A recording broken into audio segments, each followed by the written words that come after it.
Hi, everybody. Welcome to another live class with our team at Michaels. I am Allie from Yarnspirations, if you haven't been to one of our classes before.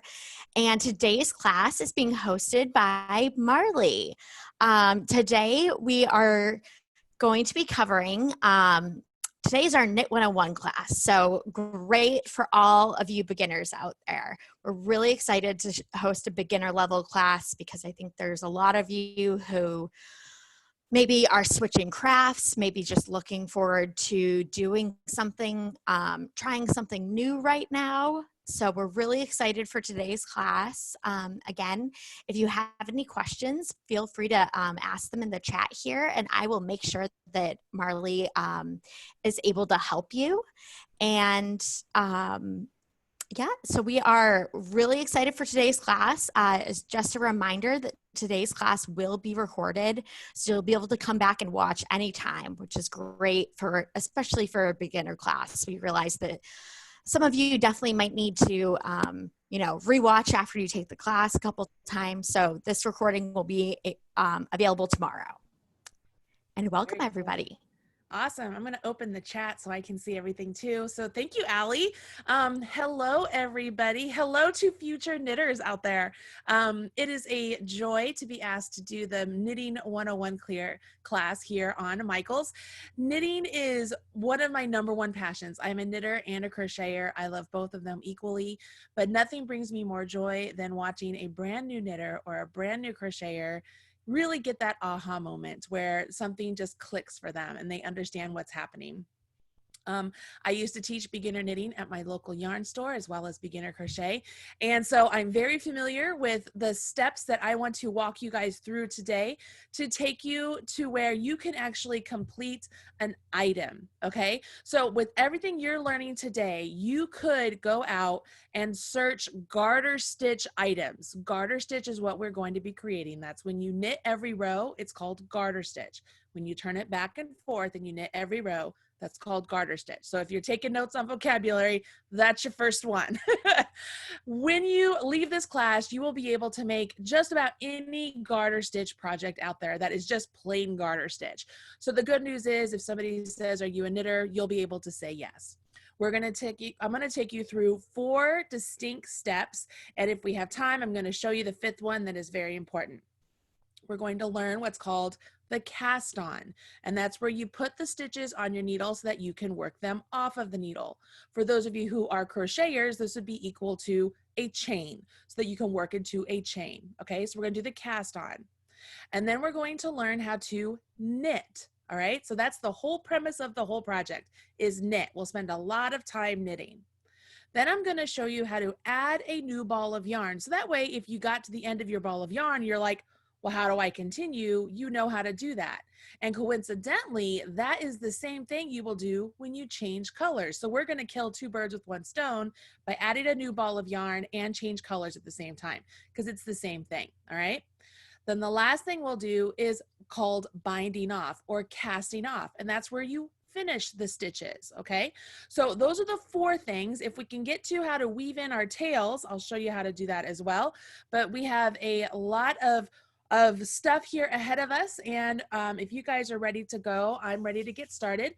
I am going to very loosely follow along with the pattern from Yarnspirations, and this is called the Dippity Doodah dishcloth.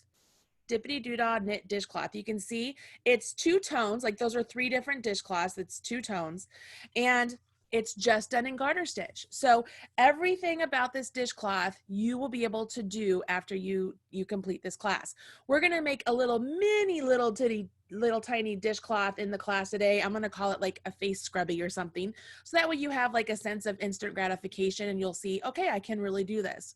The good news is once you finish that little piece we're going to work on today, you might go to cast on again and forget how you do it. Because I know the first time I knit something, I totally forgot how to cast on when it was time for me to cast on something new. Because Michaels is recording this video, you will be able to go back and reteach yourself again how to cast on. So everything we're learning in here, just work along with me. Don't fret. Don't be a perfectionist. I want you to give yourself permission to to have an ugly little piece in front of you, because we all have to start somewhere. I know that the first time I tried to do my hair with the curling iron, it came out like a hot mess. And then as I got better and better, I look pretty all right. So it's sort of the same thing, you know, you're never really quite as perfect as you want to be the first time. And it's the same thing with knitting. All right. So I'm pretty sure you guys had a material list. I told you to grab some needles. And you can either have straight needles or circular needles. Both of them will work the same for straight back and forth knitting. And I'll show you how to do it on both in the class, so you don't have to worry about that. And then I'm guessing, Allie, correct me, were they supposed to have 2 different colors of yarn? I believe we just said 2 balls. Okay, perfect. That's all right. It totally works. All right, so this is what we're gonna do. I am going to be using the Lily Sugar and Cream yarn. You really can use any smooth, light colored worsted weight yarn you have available to you. You want to use the lighter color because it's easier to see your stitches, and you want to make sure it's smooth because it's easier to work into your stitches. Those nice, nubby, knobbly, sort of fun yarns out there are a lot of fun to work, but they're not good to learn on. So a good, nice, smooth, light colored yarn is great to learn on. I'm gonna have Allie switch me over to, let's see, continue. I'm gonna have you switch me over to the knit view, and we'll just head on down here. Okay. So hello everybody. This is the pattern that you can download from yarnspirations.com. I know that the link will be available in the chat room, and you'll be able to get this pattern. I'm gonna start here by looking at the pattern so you can understand how this works real quick. Over here, you'll see that it's the material list. It gives you exactly what we just what we talked about. You get a list of what your yarn is supposed to be as far as the suggested yarn for the actual item. It tells you how many you need. It gives you the size needles you need, or it says, or size to obtain gauge. And we'll talk about gauge later. I'm not gonna worry about gauge right now at all. As we look up here, we have a measurement of approximately 8 inches square. That's because, you know what, it's a dishcloth. It doesn't have to be absolutely perfect. We can make it any size we want. Hence the reason we're making a little tiny scrubby today. Gauge, where it says 19 stitches and 36 rows, that tells you that with the size 7 needles and this yarn, the designer had her stitches or his stitches measure this measurement. So if you want to have your piece come out 8 inches square, you'd have to get that exact same measurement. All right, pretty same thing. You wanted to build a house and the designer said you need to cut a piece of 2x4 4 inches long, you'd make sure you cut it 4 inches long. Just like these, if you want to build a dishcloth and you need your stitches to be 19 stitches equals 4 inches, you'd make sure your stitches were 19 stitches for 4 inches. Same sort of deal. Down here where it says instructions, it says with MC, that just means main color. We could have written in there blue. We could have written in there purple. We could have written there pink, whatever it is. So it just says main color, cast on 38 stitches. All right, so we're going to learn how to do the cast on. Then it says knit 54 rows, and you'll see it says here garter stitch. So that's letting you know that you are knitting what is called garter stitch. When we turn our work back and forth, we're creating garter stitch. We will then cut our yarn, and then with our color A, so with A, we will knit 18 more rows in garter stitch. So we have to know how to change colors right there, okay? And that's what we're gonna learn. And it's the same thing as adding a new ball of yarn. And then we will learn how to cast off. Pretty simple stuff, okay? So that is the pattern. Hopefully this makes a little bit more sense to you as you print it off. I'm gonna move that aside. I'm going to grab some yarn. And as I mentioned, I'm gonna grab it from here. I'm just using some, this is Lily Sugar and Cream. Can you all see this color purple? Is it too dark or is it good? Looks good? Gail, I'm looking at you. Give me a nod, girlfriend. Awesome, thank you very much. Okay, so we are going to start with a slip knot, and a slip knot is really easy. We're gonna take our tail and put it in the palm of your hand. Take your working yarn, this is the yarn that's still attached to the ball. You're gonna wrap the working yarn around your forefinger and your middle finger and come back up so it looks like this. Once you get that, I want you to take the yarn that I've been wrapping and I want you to cross it over. Then we turn our hand up so that we're looking at the top. I want you to go underneath this front loop, grab that back loop and pull it off your fingers. And then we're just gonna pull the two tails. and we get a little knot. I'm going to do that again, okay? We have the tail in the palm of our hand. The working yarn, wrap around our forefinger and our middle finger, and we come back up. Then we cross that over, rotate our hand, go underneath the front loop, and grab the back loop, and let them come off our fingers, and pull them off. All right, so we have this really big loop right here. You're going to take your needles, whether they're straight needles or circulars, and put it on your needle. And then take the two ends down here and just pull them apart, and it's going to tighten up that slip knot real nice onto your needle. Everybody see that? Pretty good? Okay.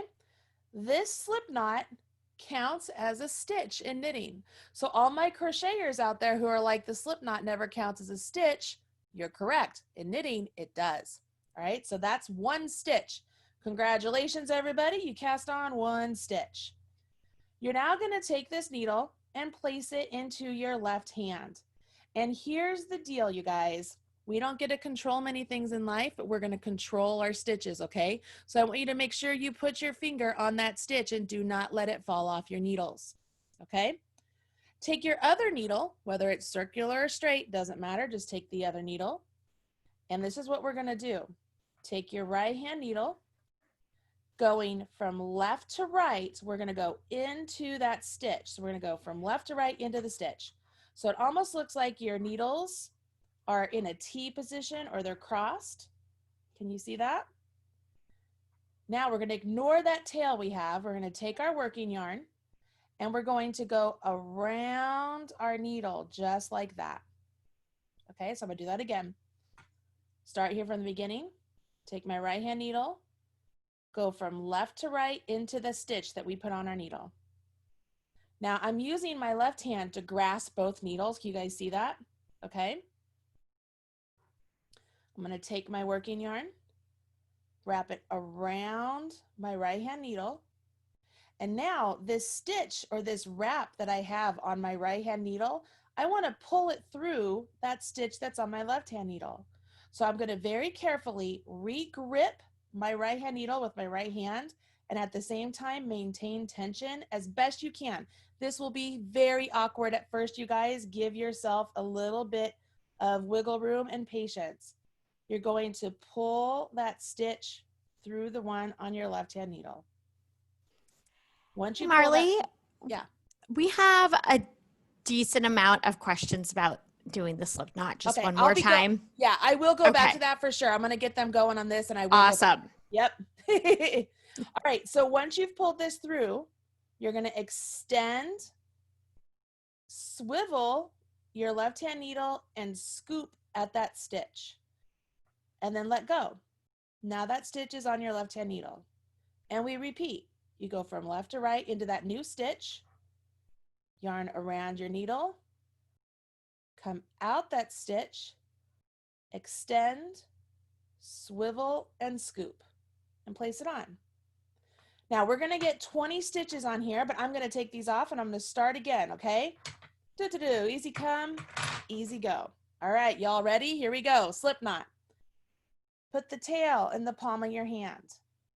Take your working yarn, wrap it around your forefinger and your middle finger and come back up. Then take this yarn and cross it over. Rotate your hand, go underneath this front loop and grab the back loop and let your fingers come out.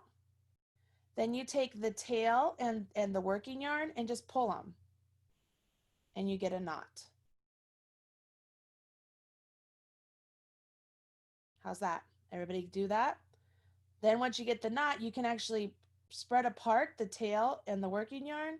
And if you go all the way, it comes undone. Tail on the palm of your hand, working yarn, wrap it around your forefinger and middle finger, come back up, cross over, rotate, underneath the front, grab the back, and pull it off. Okay? The cast on is called a knitted cast on. All right, so once you get that slip knot, you place it on your needle, And this stitch, does it count as a stitch? Yes, everybody says yes. Good. All right, and we're going to control that stitch. So we're going to make sure we always have our finger on our stitches as they're close to the tip of our needle. We want to make sure they don't fall off too soon. We take our right hand needle. We go from left to right into that stitch.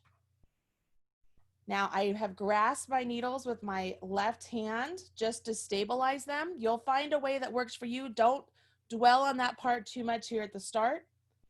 Take your working yarn, wrap it around your right hand needle just like so. You don't want to wrap it like this, okay? So do not go like this. Go the long way around, okay? The long way around. And then regrip your needle while maintaining tension on your yarn the best you can. And pull your needle back through, all while pulling that wrap you did.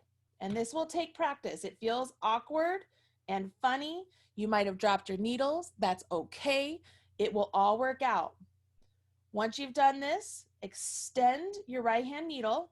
So I'm really stretching out that stitch.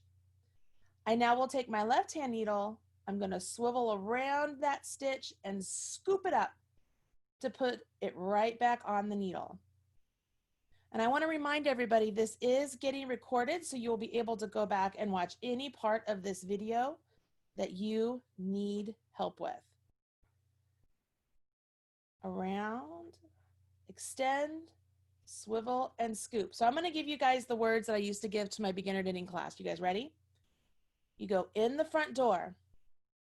You go around the corner. You go out the window. And then I'm going to pause there, okay? So remember, that's the part. And then I'm going to extend, swivel, and scoop. In the front door, around the corner, out the window, extend, swivel, and scoop. I'm going to keep doing this, okay? In the front door, around the corner, out the window, extend, swivel, and scoop. In the front door, around the corner, out the window, extend, swivel, and scoop. In the front door, around the corner, out the window, extend, swivel, and scoop. Now that swivel and scoop is very important. You do not want to take the easy way out and just plop it on your needle. I'm going to show you what I mean here. You extend, swivel, and scoop. You don't just extend and then go and like stick it in there and put it on, okay? It's very important that we swivel and scoop because it makes that stitch twisted right down here and it makes it nice and clean. This is called the knitted cast on. We're doing a knit stitch and then we're putting that stitch on our needle to cast on. And this is a really great way for beginners to start because it's an easy transition to the actual knit stitch because we're doing almost every step of the knit stitch with the exception of one, okay? And you'll see what that one is here in just a few minutes. But right now, I want to make sure I get enough stitches on here. Remember, I said I wanted to try and get 20. If you want to do fewer than 20, that's absolutely fine. You can do as many as you want. I would suggest you get at least 7, but we want to make sure that you do get 20, no more than 20. I wouldn't say, not at this time. I want to make sure everybody is able to work along with me pretty easily. How are we doing? We're doing good.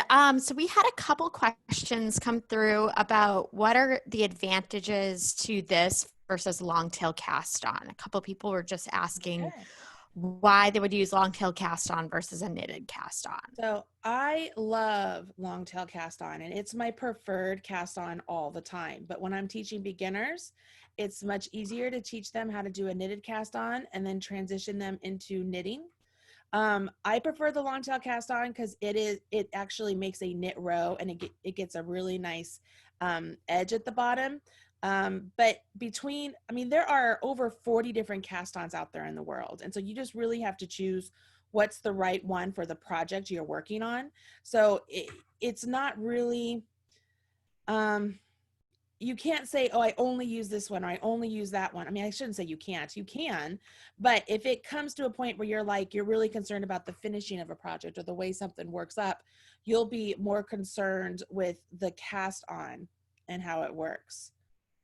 Okay. All right, so I'm going to stop right here. You guys keep going. Do you want me to start over again? I think it would be helpful to do it from the start again.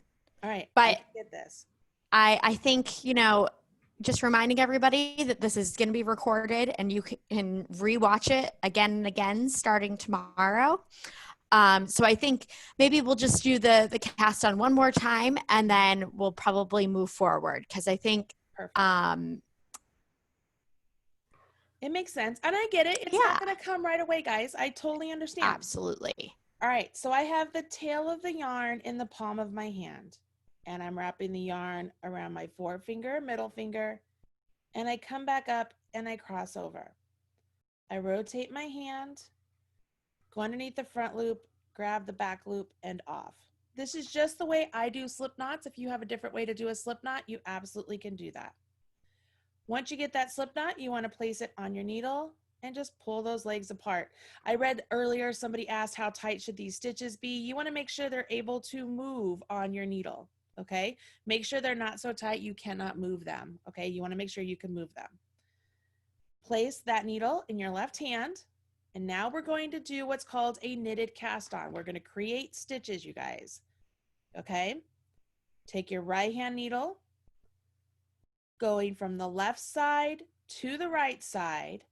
We're going to go into that stitch and up. Does it help to see it like if it's upside down? Okay.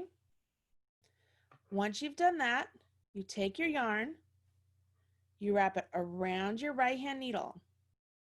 And this is going to be the trickiest part for most of you. I know it. You have to pull that wrap we just did through that stitch you just went into on your left hand needle. So take your time and you just pull it through. Okay? It is tricky at first. You will get the hang of it. Once you've done that, you extend the loop. You take your left hand needle, you swivel. See how I'm still holding on to my stitch on my left hand needle. Swivel and scoop. Into the stitch, around the needle, out the stitch, extend, swivel, and scoop. In the front door, around the corner, out the window, extend, swivel, and scoop. The whole time, notice my finger, I'm always holding my stitches, making sure they don't fall off or go anywhere before they're supposed to.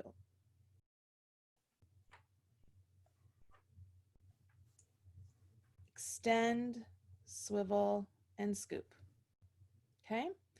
In the front door, around the corner, out the window, extend, swivel, and scoop. In the front door, around the corner, out the window, extend, swivel, and scoop.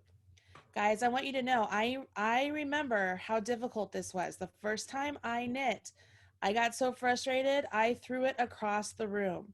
So when I tell you I understand, I completely understand. But I also know that time and patience and practice will be your friend, and you will eventually be able to be as fluid with the knitting process as I am. I taught my mom how to knit actually in video. So my mom learned how to knit by me, Marley and Marley's mom, in a video. And you can see like she's like shaking when she first learned to knit, and because it's different and it's scary and you're scared. But guys, these are just sticks and string. They're not going to be the end all and be all of the world.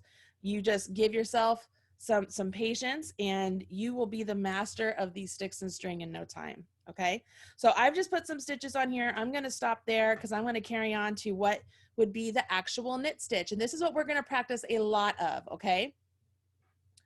Once you get stitches cast on, depending on the pattern you're going to be following, they will always tell you how many stitches to cast on. So you will always cast on that number of stitches. And then you'll go into the pattern. For this one, it says to knit, okay?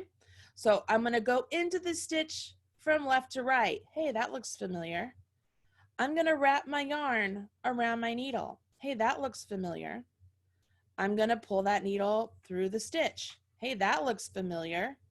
But now I'm going to let this stitch that I've been maintaining control of, I'm going to let it jump off my left-hand needle. Nope, that's what it's supposed to do. Now, once it jumps off, resist the urge to pull your needles apart to tighten it.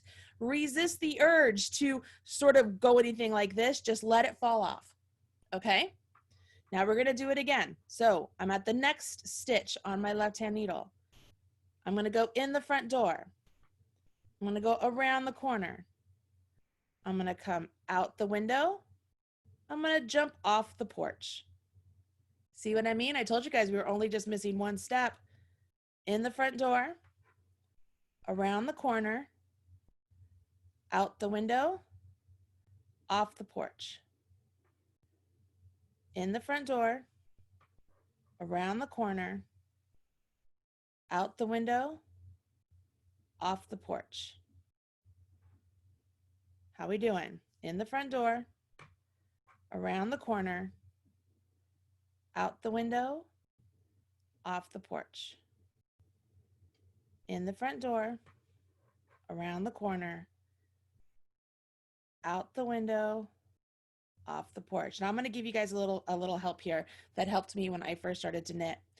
I realized more and more that my knitting teacher was moving her needle back and forth like this to be able to get through the stitches, okay? So what I found is as I knit, I will pull it down, go in the door, and I push it up. And I go around the corner. As I'm coming out the window, I'm using my fingers down here to pull it down so I can come out the window. And then I push it back up because now that I'm out the window, I don't want that to fall off. I don't want it to go anywhere. So I leave it. And then I want this stitch here to jump off the porch. So I let it fall off. So I kind of scoop my needle down. I go in the front door and push it up. And then I go around the corner. I scoop my needle down, come out the window and push it up. And then I jump off the porch. In the front door, around the corner, out the window, off the porch. You guys see that? In the front door, around the corner, out the window, off the porch. In the front door, around the corner, out the window, off the porch. We're to our last one. In the front door, around the corner, out the window, off the porch. Oh, all my stitches are now over here on my right hand needle. I can take a second. I can just pull these down so that they're all into the right place. Now I have an empty needle. So I always want my empty needle in my right hand. So I take the stitches or the needle with the stitches on it, put it in my left hand. Whether you're doing circulars or straights, this is exactly what you do. Put the needle with the stitches on it in your left hand. Take your working yarn, you now have it in your right hand. And you start. Now, I think I saw a question come up. Do you have to hold the yarn in your right hand? No, you do not.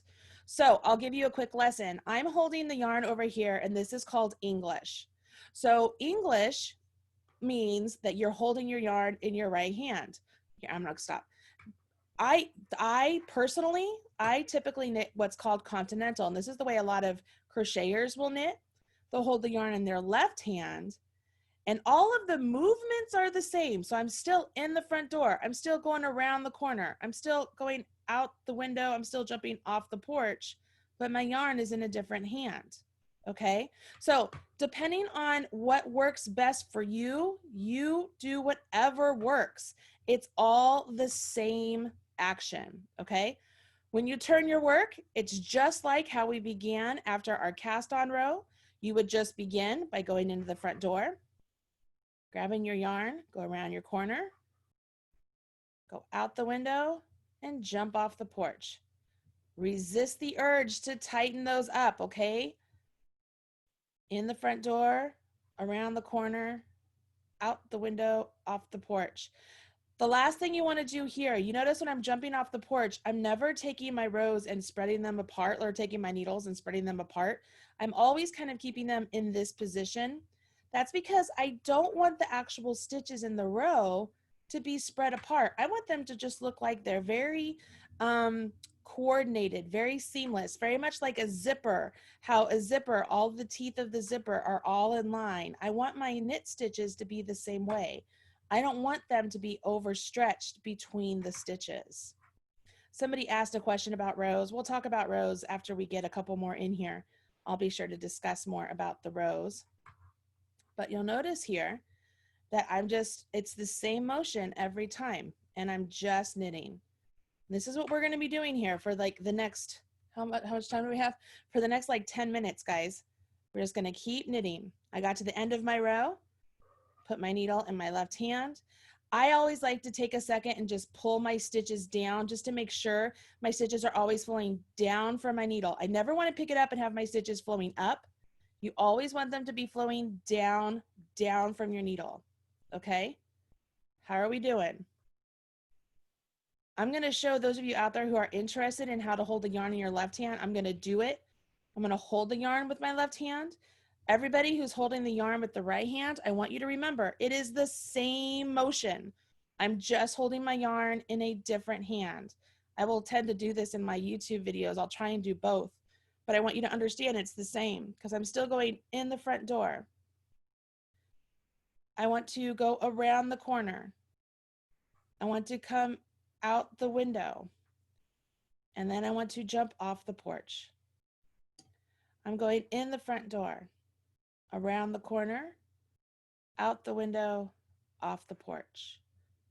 In the front door, around the corner, out the window, off the porch.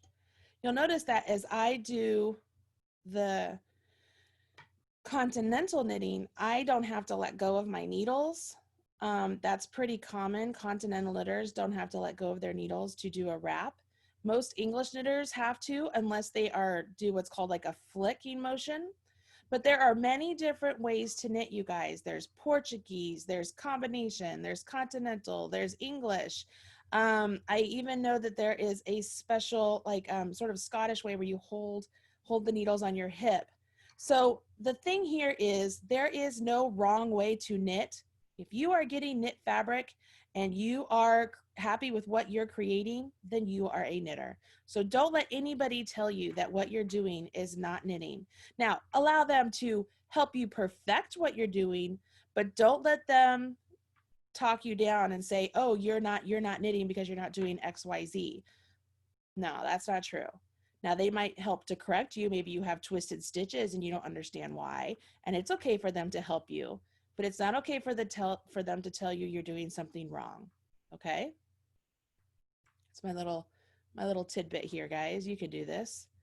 Notice I'm just doing this very easily. I'm not pulling the stitches, or the yarn, I should say, extra hard after I knit it.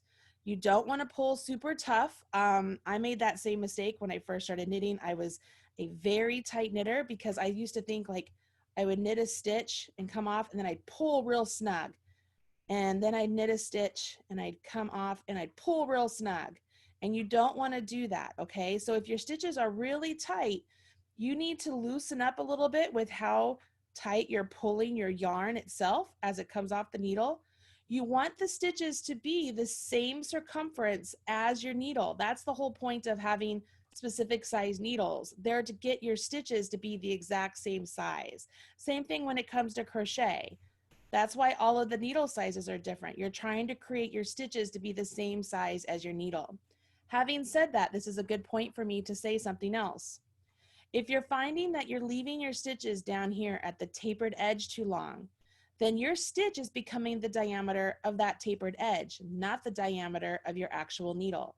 So it's very important that after you get that stitch over here to your right hand needle, always make sure it gets its way back to the barrel of the needle. So that way it becomes that size, not that size. All right. The tapered edge is there so that you can move these stitches down there. See how moving it down there allows that stitch to have more room in it for me to get into. Can you guys all see that? So the tapered edge there is very handy, but you just want to make sure that you do get the stitches back here. Marilyn, you want to make sure that you just keep practicing the cast on. It is tricky, but once you get it on there, it will be easier, okay? It just takes practice. It just takes practice. We Right, had how a you guys question feeling? here from Heather. Sure. She said she bounces back and forth between English and continental, but Mm-hmm. notices a difference in tension. Is Uh-huh. that typical? That is very common, especially if you are partial to one versus another. So for me, I'm a much better continental like this than English. And so my English tends to have a looser tension than my continental. So that is very common. It's just something, if you want to go back and forth, you're going to have to work on how the tension is as you are knitting, or if you end up purling those stitches. Like I deal with the same thing. I thought I would do this row with the yarn in my left hand for those to see. Is English faster? You know what? It's debatable. I know a lot of English style knitters who hold the needle actually like underneath their armpit, and they hold it like this, and it's very fast. But for me, continental has been faster. So I think it all depends on the knitter. I want to bring in a sample that I've done that I've already put on some circular needles, just so those of you who are looking at circulars or are just like, those long straight things just look very cumbersome, or how am I ever going to take those on an airplane? Yeah, I hear you.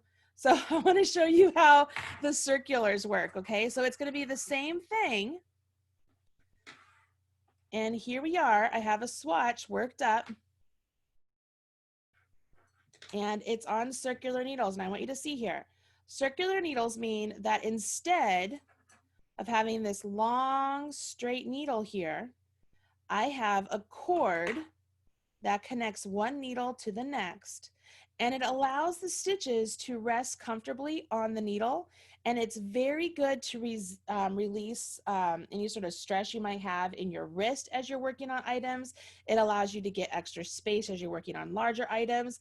And generally, I use circular needles for 95% of my work. Like these are very common in the world, and I want to make sure you know how to use them. It's just like straight needles. They just happen to be joined down here, okay? So as I pick up my knitting here, all I'm gonna do, let me make sure these are out of the way. As I pick up my knitting, I'm still knitting it just like before. I have a needle in my left hand, a needle in my right hand, and I just start knitting. And then when I get to the end, I just switch my needles again, just like before. As I mentioned, they just happen to be joined down here. I just treat them as if they're two individual needles, okay? All right.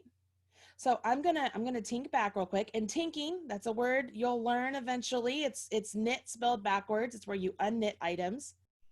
But I'm tinking because I want to show you how to add a new ball of yarn at this point, and I also want to take a look at the rows we have here. Somebody said, how do you keep track of the number of rows? When you're working with garter stitch, you'll get these ridges. Can you see these ridges here? Okay, you have all these really great ridges. These ridges are created by doing one row of knit on both sides, and these are called a garter ridge. Each ridge in garter stitch equals 2 rows. So if I wanted to count how many rows I have here, I could just count how many ridges I have. So 1, 2, 3, 4, 5, 6, 7, 8, 9, 10, 11, 12. So I have 12 ridges, and if each ridge is 2 rows, I've done 24 rows. Does that make sense? If we were working with stockinette, it'd be different, but right now we're dealing with garter stitch, and that's how you would count your rows in garter stitch. Garter stitch rows are also reversible. So you'll notice on this side, this first one down here, that wouldn't count as a row, but this one here does, okay? So you would count your rows on this side too, and that's how you count your rows. If you're working on a project where you have to know which side is called the right side, and that just means it's the public side of your fabric, you can always use what are called stitch markers, or get some sort of a safety pin of some sort of your own. And you could always mark the front side of your fabric just like this. And then you'll know, okay, every time I pick up my needles, my yarn is down here, and I'm ready to begin knitting. If I'm looking at this, I'm looking at my right side. If you pick them up to start knitting and you're looking at this, you're looking at a wrong side, okay? So I'm going to teach you two different things right now. I'm going to show you how to add a new ball of yarn, which is the same thing as changing colors. And then I'm also going to talk to you what to do if you have to run after the kids or run after the dog or do something, and you throw your work down without thinking, and you're like, oh my gosh, when you come back, how do you know which side of the work is the right side or was the side you need to work on? I'm going to show you. So I'm not going to cut this because I'm going to come back. I'm actually going to finish this into a washcloth. But if this were the end of my project, say this is the end of my yarn, first thing first, you want to add a new ball of yarn at the end of a row. Don't think to yourself, oh, but there's a lot of yarn left. I can get by and I'll just end right here and then I'll just add it right here. No, add your yarn at the end of a row. It just makes it better for the overall project. And then when you seam in your ends, you don't have a chance of it coming undone and getting a big hole in your project, okay? So always change balls at the end of a row. Because it's the same process if you're going to do stripes, you change colors at the end of the row. All we're going to do is you would drop your old color, pick up your new color, and always, always leave 4 to 6 inches of a tail, okay? It's always better to have more tail to weave in than not enough. So you just kind of leave a tail. Now here's something that I do because I hate when my yarn flops around. I like to tie my new yarn around my old yarn. So I just tie it around. I don't make a knot or anything. I just do a basic, like I just do a tie, okay? And I always make sure I still have that long tail. I'm just tying it around my old, okay? So I have my blue tied around my green. I just pull it right up next to my needle. You with me so far? Now I just pick up my work and I start knitting. Only this time I'm going to ignore the green and I just start knitting with my blue. So I go in, yarn around, come out and off. And there you have it. You now know how to add a new ball of yarn and how to do stripes if that's something you want to do. Hey, Marley, we had a few questions come in that I wanted to go ahead and ask. Sure. So there was a question about the last stitch of the row, that they feel like their last stitches of the row are not looking great. And I know we've covered this in a couple of other classes, but I wanted to go ahead and let you give your answer there. Okay, so the last stitch of the row is a little wonky. What I typically do is I will wiggle and tug my stitch. Let me get to the end of this row and I'm going to answer that question. As I start the next row, I'm going to show you what I do. But really here at the start, as absolute beginners, I don't want you to worry too much about that first stitch of the row. It's something that will gradually become easier as time goes on and you'll get more used to that first stitch. But I'll show you my trick when I get down to the end here so that you can see what I do.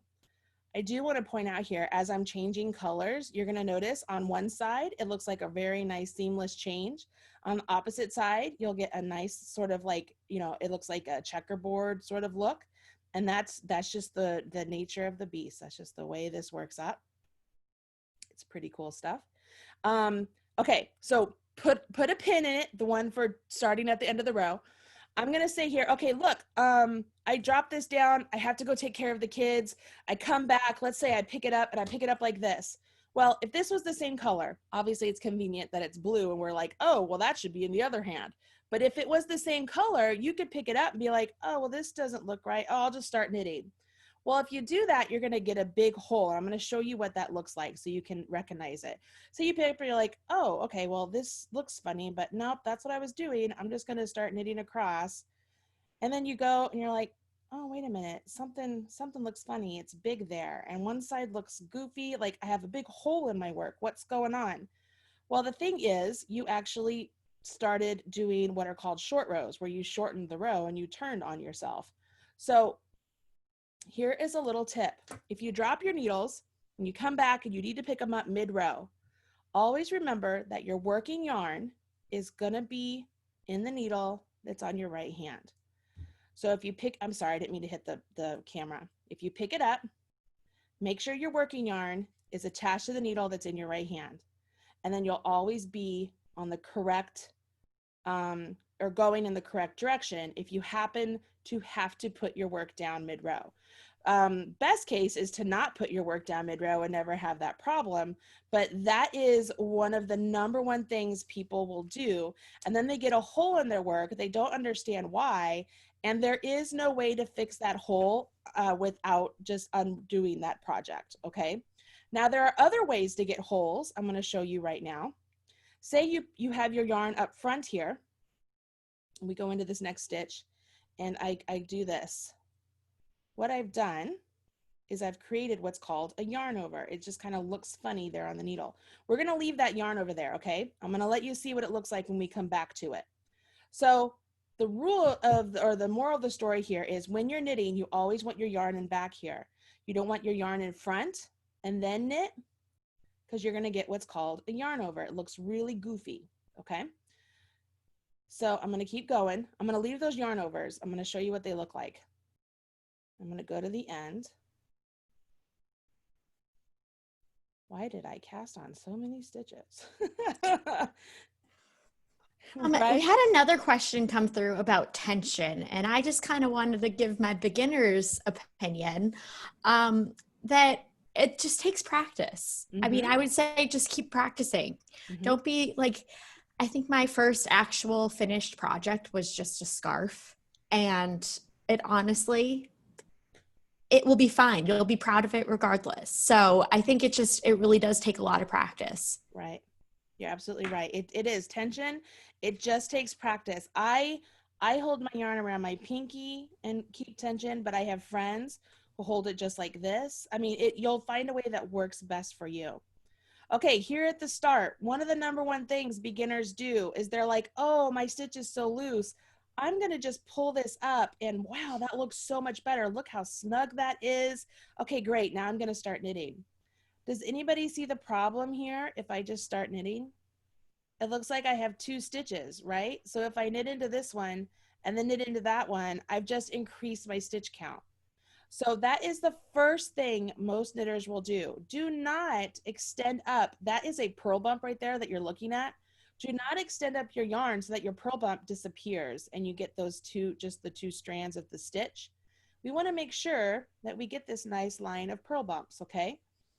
The other thing that I will say is after you knit the stitch and let it jump off, I will wiggle my needle and tug my yarn just on this first stitch.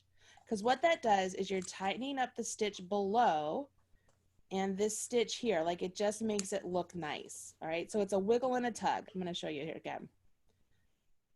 I go in, I knit my stitch, and I come out, and then I wiggle my needle and I tug my yarn at the same time. I can't tell you, I had a guy that I was teaching to knit, George, and I told George he needed to give his needle a wiggle and a tug. He thought that was the funniest thing. I was like, but it tightens up the stitch. It makes it look really good. He was like, all right, a wiggle and a tug. He's like, I'm going to put that on a pillow. I'm just like, all right, George. All right, so I'm going to come over here. I'm just knitting away. This is just what we've been doing all along. And I'm going to be coming up to that yarn over. And so let's say you accidentally made a yarn over just like I did. And you come up to it, you're like, oh no, what did I do? This looks funny. All right, here it is. All right, can you see how it looks different than everything else? It looks like a big gaping hole, okay? You're like, wow, that's a funny looking stitch. What do I do? All right, I'm just gonna knit it. Well, if I knit it, I'm gonna continue to have a big gaping hole. Here's your first lesson, you guys. That's how you create lace. You do those yarn overs on purpose to create lace, okay? But when we don't wanna create lace, we're trying to get some simple garter stitch. When you come up against something like this, let it fall off your needle. It'll make the stitches on either side a little bit loose to start off with, but eventually the slack will be kind of eaten up along all the stitches and it'll disappear. So just let it fall off your needle and continue knitting. I'm going to come up to another one here. I'm like, oh, there it is. I have one right there. I'm just going to let it fall off my needle. And I keep going. All right. How you feeling? Pretty good? You've learned a lot so far.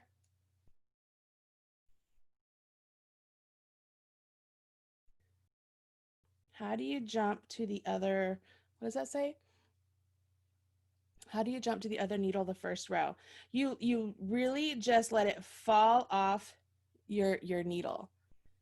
Okay, so even the first row, if this was the first stitch, you go into it, yarn over, come through the window, and just let it fall off. It's that simple. And then you just continue on. Okay? In the front door, around the corner, out the window, and off.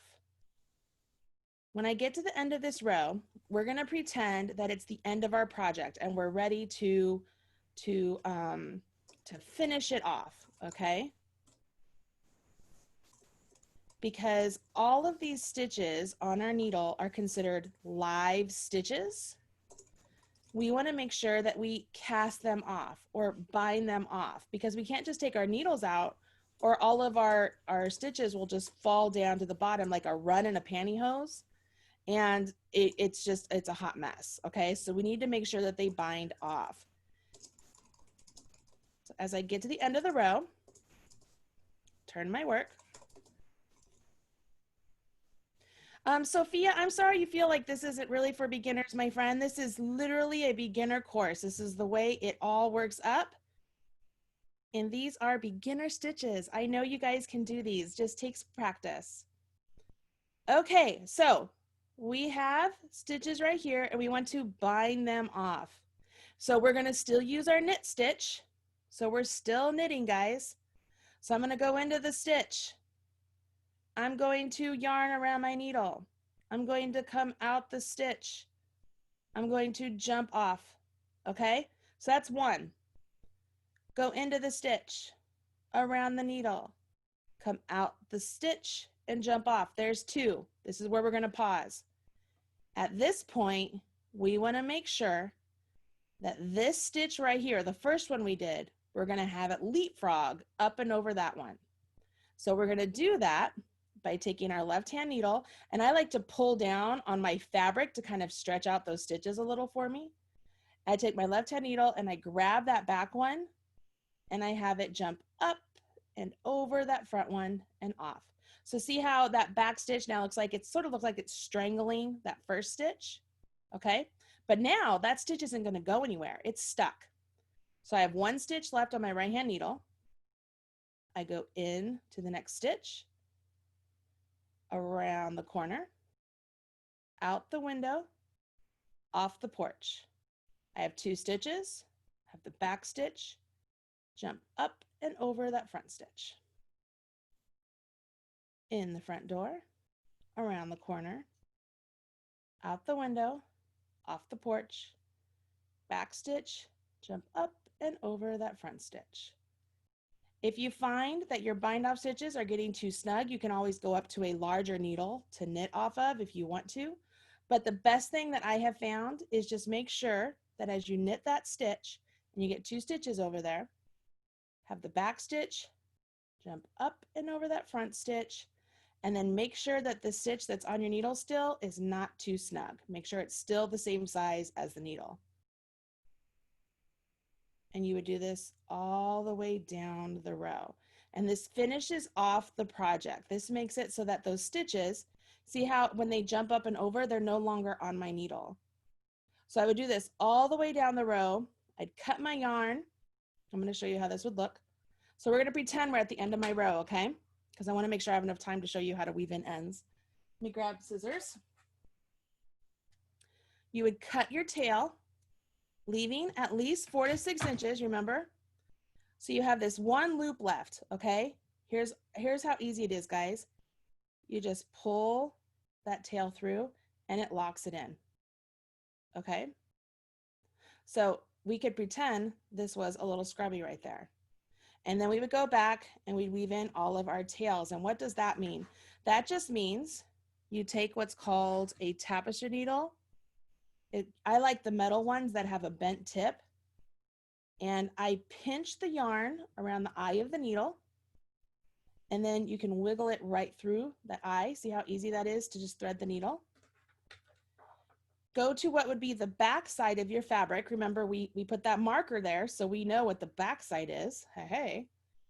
And I'm just going to, I'm going to copy or mimic or what's called duplicate stitch these stitches. And conveniently, there are two different colors there, so it'll be easier for you to see. But I am just going to follow essentially the path of my blue stitch and weave in my end. So I just look where the blue stitch is and I follow the path of it. And what this does is it weaves in your tail. Now there are other ways to weave in tails. You can bury in ends. You can just thread your ends through stitches. I mean, there's lots of ways, but this is one of the most common ways, is to do something similar to what's called the duplicate stitch and weave in your ends. And I like to always make sure my end ends up at the side of my project, not in the center of my project. So sometimes, like this end happened to be already in the center, but say it was down here, I would go this direction and then I would go back this direction. And then come down. And I am typically not a fan of putting knots in my knitting, but when I'm working with cotton yarn, I do like to keep a little knot in it just to keep it in place. I just feel like it's just a personal preference for me. So for me, at the end here, I usually will come through and do, somebody told me once that this was called a surgeon's knot. It's just you go through the circle twice and then give it a good pull and it knots it up real nice. So I add the knot and then I go back in the reverse direction just slightly. Oh, yeah. Since things are still attached, it's a little difficult. But once it's all woven in, you can cut your tail and your piece is all nice and neat. It looks good on both sides. And you would do that to all of the ends, okay? So let's go back to my face real quick. Whew. How we feeling, everybody? How you feeling? So here's the good news. I mean, that was a 1-hour class. Typically, my beginner classes are 3 hours. So we took a 3-hour class and condensed it down to 1 hour. But you just learned everything you need to know to complete something. You could make a hat using this stitch. You can make a scarf using this stitch. You can make a sweater using this stitch. You can make a shawl. You can make leg warmers. You can make hand warmers. You can do a variety of things just with everything I just taught you.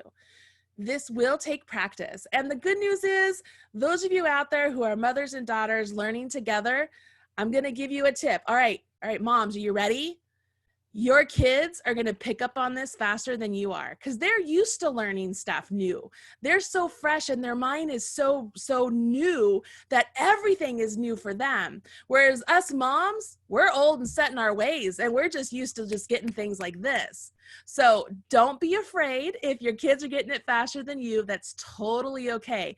And kids, you have my permission to be like, Marley told you it's okay, Mom. It's totally all right. All right, you guys? If you need extra help, you can always check out more classes that are here on Michaels. I know Yarnspirations has some wonderful videos that are done by me and some other wonderful ambassadors on their YouTube channel. I have a YouTube channel. There is a lot of help out there for you. When everything opens up, you can go to the Michaels store. Sometimes just walking down the yarn aisle, you'll find people there looking for yarn who are willing to give you a helping hand as well. Knitters and crocheters tend to be some of the most generous and kind people I've ever met. So don't be afraid to ask for help. I am incredibly proud of each and every one of you for even stepping in here today to give this a try, because there are people out there who are too afraid to even pick up the needles and the yarn and give it a try. But remember, it's just sticks and string. We get to control these stitches and we get to say when they get to fall off our needle and what they get to become. So have some fun with it. And I cannot wait to see what you make with your new skills, you guys. All right, guys. That's it for me, Allie. Awesome. Just a reminder to everybody that this recording will be available tomorrow online at michaels.com/online classes. So you'll be able to rewatch it anytime. Awesome. Cool. Great. Thank you Thank you everyone guys so so much for much. joining. Awesome. Bye, Great class. everybody. Bye, everybody.